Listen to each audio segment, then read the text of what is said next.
हे guys, आज हमारा second day है स्टैटिस्टिक का चैप्टर नंबर 1 का, that is a testing of a hypothesis and a simple large calculation. Okay, तो आज हम करने वाले हैं वो है test of a significance of a two mean. Okay, मतलब कि मैंने बोला था कि दो पे पूरा चैप्टर डिपेंड है, वो है study of a variable and study of attribute. Okay, तो ये हमारा स्टडी ऑफ वेरिएबल का लास्ट डे है। कल से हम स्टार्ट करेंगे स्टडी ऑफ एट्रीब्यूट। ओके, तो आज के लिए study of significance of two mean के अंदर अलग क्या है, तो आपको इस चैप्टर के अंदर क्या होगा कि सभी के सभी जो कोई भी सम है ना, वो एक ही लगेगी। आपको उसमें से फाइंड करना है कि कहीं कहाँ पे टू मीन वाली लगेगी, कहाँ पे वन मीन वाली लगेगी। ओके, तो सबसे पहले आपको क्या करना है, उसके लिए यहां पे क्या होगा कि टू डिफरेंस मीन दिए होगे, ठीक है, टू डिफरेंट मीन दिए होगे और बोला होगा। हम ऐसे ही आपको पूरा चैप्टर के अंदर ही पूरा सम के अंदर ही लग रहा होगा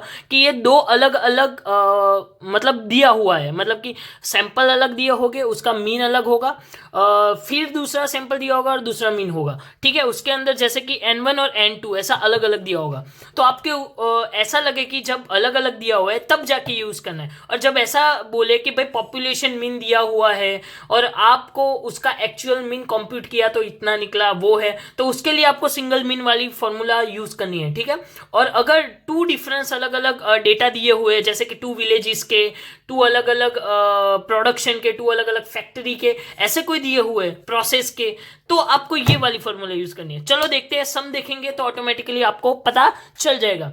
चलो, डिफरेंस की फॉर्मूला है x1 minus X bar one minus X bar two. X bar की फॉर्मूला आपको पता है, बाद में ऐसी की फॉर्मूला यहाँ पे सेम टू सेम है पर चेंज हो जाएगी। यहाँ पे कहीं पे भी कैपिटल एन नहीं आएगा। ओके, बाद में जेड कैलकुलेशन की तो पूरे चैप्टर में सेम ही रहेगी, सिर्फ ये दोनों चेंज होगा, बाकी सब में सेम रहेगा। जेड टी भी सेम, पीछे के 3 स्टेप सेम, ऊपर के 2 स्टेप चेंज हो गए। Okay, let's get to the sum bros. Okay, चलेंगे क्वेश्चन नंबर 14 पे। क्या है क्वेश्चन, पहले पढ़ लेते। A sample of a 200 villages of the district A give, मतलब डिस्ट्रिक्ट ए का दिया हुआ है पहले, ठीक है। Give average population of a 485, मतलब एन वन 200 होगा, एक्स बार 2। चलो इधर लिखते जाता हूं मैं। Question number 14, N one equals to 200, X bar 1 equals to 485। Okay, और साथ में क्या है, स्टैंडर्ड डेविएशन, मतलब S1 इक्वल्स टू 50 दिया है ए विलेज का, ए डिस्ट्रिक्ट का। ठीक है, बाद में क्या दिया है, the another district B, another sample 200 villages of another district B, मतलब कि N2 इक्वल्स टू 200 सैंपल होगा। Give average population 510, average population मतलब कि मीन मिल गया एक्स बार 2, तो ये हुआ 510। अभी S2 मिलेगा हमें people with standard deviation of 40 people, के S2 मिल गया 40, राइट। तो हमें इंफॉर्मेशन मिल गई। यहाँ पे एक चीज याद रखनी है कि कहीं पे भी पॉपुलेशन मतलब कि एन नहीं आएगा, कैपिटल एन कभी भी नहीं आएगा, क्योंकि फॉर्मूला ही नहीं है उसकी कैपिटल एन की। ठीक है, चलो आगे फाइंड करते हैं। पहले difference, difference equals to X bar 1 minus X bar 2। Okay, तो आएगा 485 माइनस 510। यहाँ पे ऑलवेज पॉजिटिव आंसर रहेगा, तो दैट इज 25। ओके, अभी स्टैंडर्ड एरर, स्टैंडर्ड एरर की फॉर्मूला क्या थी, S1 का स्क्वायर, मतलब कि वेरिएंस चाहिए, N2 प्लस S2 का स्क्वायर डिवाइड बाय N, अरे सॉरी इधर N1 आएगा, N2 यहाँ पर। ठीक है, हाँ, अभी S1 स्क्वायर, S1 50 का स्क्वायर, तो 50 का square 2500।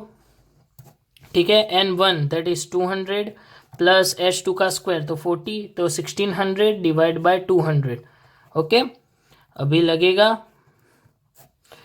2500 divide by 200, that is 12.5।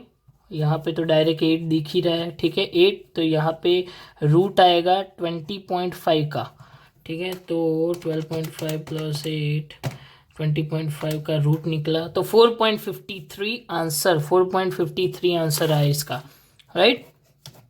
चलो, स्टैंडर्ड एरर 4.53 मिल गया। यहाँ से जेड कैलकुलेशन मिल जाएगा, उसकी फॉर्मूला है difference, difference divide by standard error equals to 25 divide by 4.53, तो हमें मिलेगा 25 डिवाइड बाय 4.53, तो 5.52 मिला हमें। Right. Same as it is Z table find करेंगे, तो हमें पता है कि जेड टेबल कैसे फाइंड करते हैं। देख लो यहाँ पे मैक्सिमम मिनिमम कुछ भी दिया है नहीं दिया है मेरे भाई, तो सीधा बाय डिफॉल्ट 5% लगेगा, that is of one sorry to tailed, तो 1.96 आंसर। बीज फिफ्थ स्टेप है जेड सी, मतलब जेड कैलकुलेशन, और जेड टेबल में से बड़ा कौन है, तो इजीली दिख रहा है जेड कैलकुलेशन बड़ा है। जेड कैलकुलेशन बड़ा हो तो that means hypo is rejected. Z T अगर बड़ा होता तो एक्सेप्टेड बोलते, ठीक है। चलो नेक्स्ट पे चलते हैं, that is question number 16 brothers. Okay, question number 16 ऊपर नहीं चाहेंगे क्योंकि वहाँ पे मैंने कुछ रफ काम किया था। क्वेश्चन नंबर 16, क्वेश्चन नंबर 16 में क्या दिया है पहले वो देख लेते हैं। क्वेश्चन नंबर 16 में दिया है the mean of the large sample of size 500 and 1000, मतलब लार्ज सैंपल की साइज दी है 500 एंड 1000, तो that means n1 equals to 500, n2 equals to 1000। Okay, next mean दिया, mean of the large sample of the 500 and 1000 are respectively 66.5 and the 67.5 inches, that is mean दिया हुआ है x1 equals to 66.5 and x bar 2 equals to 67.5। Can the sample be regarded as draw from the same population of the standard deviation 2.5, मतलब कि एक ही population में से निकाला है ऐसा हम बोल सकते हैं। ओके, तो उसके लिए हमें क्या करना है, दोनों का जो स्टैंडर्ड डेविएशन है वो 2.5 ले लेना है, ठीक है। S2 equals to 2.5, done. अभी हम जैसे करते थे डिफ्रेंसिएशन पहले, तो that is x bar 1 minus x bar 2। Okay, तो x बार 1 आया 66.5 माइनस 67.5, तो हमें मिलेगा 1। ओके, इधर 1 मिल गया। अभी स्टैंडर्ड एरर फाइंड कर देंगे। स्टैंडर्ड एरर की फॉर्मूला थी, यार मेरा तो एक काम हो जा रहा है कि मैं यार स्ट्रीम करता हूँ तो मुझे एक बार खुद रिवाइज करना पड़ता है, तो उसके लिए क्या है कि मेरा खुद का फाइनल हो जा रहा है। तो आप भी क्यों ना करें यार, आप कहीं पे मैरिज वैरेज पे जाते हो 2.5 का स्क्वायर, तो यहाँ पे स्ट्रीम खोल के देख लो यार, बहुत अच्छा है। मतलब कि एटलीस्ट कॉन्सेप्ट तो समझ लो, नहीं तो बैठे बैठे आप ऐसे फार्मूला कुछ रिमेंबर भी कर सकते हो, रिवाइज भी कर सकते हो, समथिंग लाइक। ओके, तो मतलब कुछ करो यार, तो इजीली आप कर सको, आगे जाके आपको हार्ड ना हो, क्योंकि एग्जाम भी बहुत जल्दी आ रही है, तो बेटर के कुछ ना कुछ करना चाहिए। 6.25 डिवाइड बाई 500, तो ये आया 0.0125 का प्लस करो 6.25 डिवाइड बाई 1000, दैट इज 0.00625। ओ बाप रे बाप, प्लस 0.0125। ओके, उसका रूट तो आया 0.14। ओके, 0.14 आंसर आ गया इसका। अब स्टैंडर्ड एरर मिल गया तो हमें जेड कैलकुलेशन मिल जाएगा। सिर्फ ऊपर के ही जो स्टेप है ना वो चेंज होते हैं मोस्टली, बाकी पूरे चैप्टर के अंदर वैसा के वैसा ही सब कुछ रहता है। एट्रीब्यूट में थोड़ा चेंज आएगा, वो मैं आपको बता दूंगा कैसे। बहुत वैसे चैप्टर मस्त है, कवर कर सकते हैं यार इसीलिए हम लोग, ठीक है। जेड सी हो गया, जेड टेबल देख लो यहाँ पे कहीं पे मोर देन लेस देन कुछ बोला है मेरे भाई, मोर देन लेस देन कुछ भी नहीं बोला है। ओके, तो बाय डिफॉल्ट टू टेल वाला 5%, दैट इज 1.96 मिल गया हमें। अभी क्या करना है, जेड सी और जेड टी दोनों में से बड़ा कौन है, ये दोनों में से बड़ा बट ऑब्वियसली जेड सी, तो हाइपो इज रिजेक्टेड मेरे भाई। ओके, अभी चलेंगे क्वेश्चन नंबर 23 पे, हम करेंगे क्वेश्चन नंबर 23 इसके बाद करेंगे। ओके, तो 20 में क्या दिया है पहले देख लेते हैं। 20 में मस्त चीज दी है, a sample of a heights of a 6400 soldiers has a mean of a 67.45 inches with a standard deviation of a 2.56, मतलब 1 का पूरा डेटा मिल गया, n1 x बार 1 सोल्जर को 1 देते थे, ठीक है, x बार 1 मिल गया और s1 मिल गया 6400 67.45 एंड 2.56, ठीक है। बाद में क्या दिया है, while a sample of a heights of a 1600 sailors has a mean of a 68.55 inches with a standard deviation of 2.52 inches. मतलब कि अभी सेलर और सोल्जर के बीच में होगा मुकाबला. अरे भाई नहीं हो सकता, आर्मी मैन्स होते हैं वो बहुत आगे होते हैं. मतलब सेलर और उन लोगों के बीच में हाइट का डिफरेंस हमें फाइंड करना है. ठीक है, 1600 दैट इज 68.55 और 2.52 आ गया. बाद में जो लाइन है वो इम्पोर्टेंट है, वो बाद में मैं पढ़ूंगा. पहले हम डिफरेंस इसका फाइंड कर सकते हैं. Difference equals to X bar 1 minus X bar 2 equals to 67.45 minus 68.55 आया 1.1. ओके, बाद में स्टैंडर्ड एरर मिलेगी हमें कैसे, बहुत easy. s1 square divide by n1 plus s2 square divide by n2. Okay, तो इक्वल्स टू करके अभी s1 square that is 6.55 divide by 6400 plus 6.35 divide by 1600. Okay, अभी इसका निकलेगा, अभी मैंने कैलकुलेशन करके रखा है थोड़ा, प्लस 0.0039 आंसर आएगा. ठीक है, और आंसर अपना आएगा 0.071. राइट, स्टैंडर्ड एरर मिल गया. अभी z कैलकुलेशन फाइंड करना है, वो आएगा difference divide by standard error equals to difference, मतलब 1.1 डिवाइड बाय 0.071. तो 1.1 डिवाइड बाय 0.071 तो आया 15.50. अंदर बुक के अंदर जो z दिए है ना, वो z कैलकुलेशन के दिए. ओके, z टेबल अभी आएगा.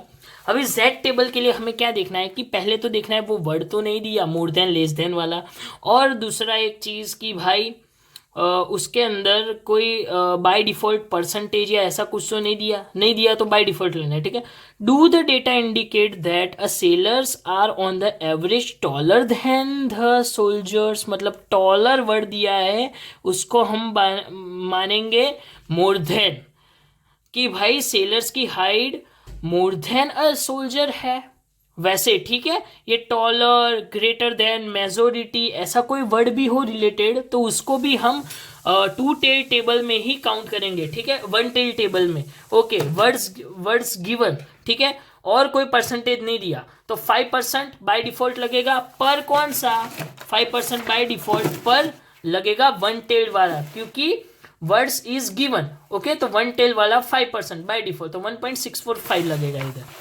तो इधर आएगा 1.645. अरे लगा दो, कुछ भी लगा दो यार, ZC तो वैसे भी जीत रहा है रेस में. Okay, ZC hypo rejected, sorry. Okay मेरे भाई, हो भैया रे. चलो अभी करेंगे question number 23. Let's go brothers. Okay, question number 23 में क्या दिया है मैं पहले दिखा देता.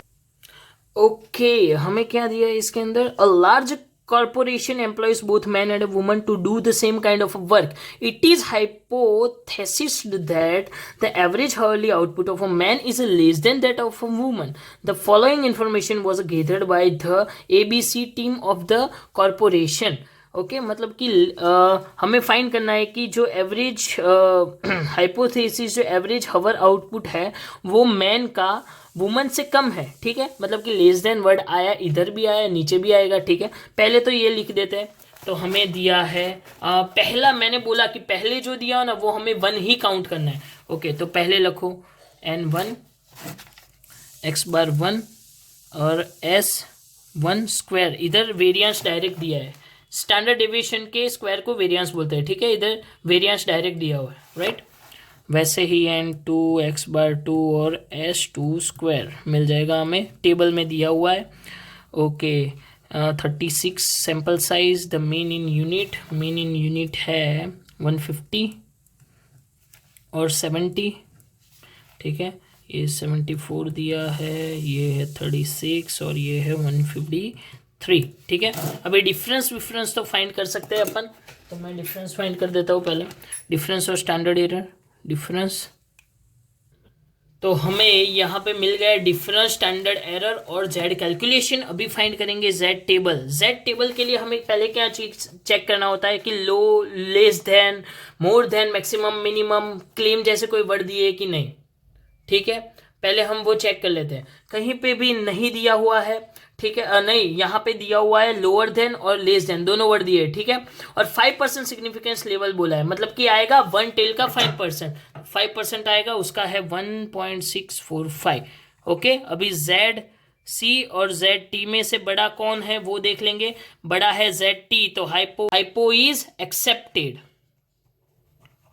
ओके, चलेंगे नेक्स्ट पे। नेक्स्ट हम करेंगे क्वेश्चन नंबर 24, ये 23 था, क्वेश्चन नंबर 24 करेंगे अब। That is question number 24। क्या दिया है क्वेश्चन नंबर 24 में, ध्यान से देखेंगे मेरे भाई लोग। Okay, random sample of 150 village was taken from Kheda district of a state Gujarat and the average population per village was found to be 745 with a standard deviation of 65। मतलब कि खेड़ा को हम 1 एज्यूम कर लेते हैं, मतलब पहले जो दिया है वो 1 ही लेना है, x bar 1 and after that s1 आएगा। ओके, तो खेड़ा को 1 लिया तो 150 का सैंपल लिया है उसके डिस्ट्रिक्ट में से, और उसका एवरेज पॉपुलेशन मतलब कि 745 हमारा एवरेज जहाँ पे भी लिखा हो ना वो हमारा मीन हो जाएगा मेरे भाई। ओके, और S1 है 65। भाई और बहनों जान से बढ़िएगा। अभी N2 क्या चाहिए, another random sample of 175 villages from the same district, और 175 सेम डिस्ट्रिक्ट में से निकाला, उसका एवरेज पॉपुलेशन है 690 और उसका स्टैंडर्ड डेविएशन मतलब कि S2 है 72। ओके, और बोला क्या है नीचे वो बाद में देखते हैं। चलो, इन शॉर्ट इन दोनों के बीच में डिफरेंस कितना है वो फाइंड करना है। तो चलो पहले फाइंड करते हैं डिफरेंस। गलती कर दी थी, 745 दिया था मैंने, 740 लिखा था, ठीक है। अरे यार गलती अभी मैं दिखा रहा हूँ, इससे ज़्यादा और क्या चाहिए, ठीक है।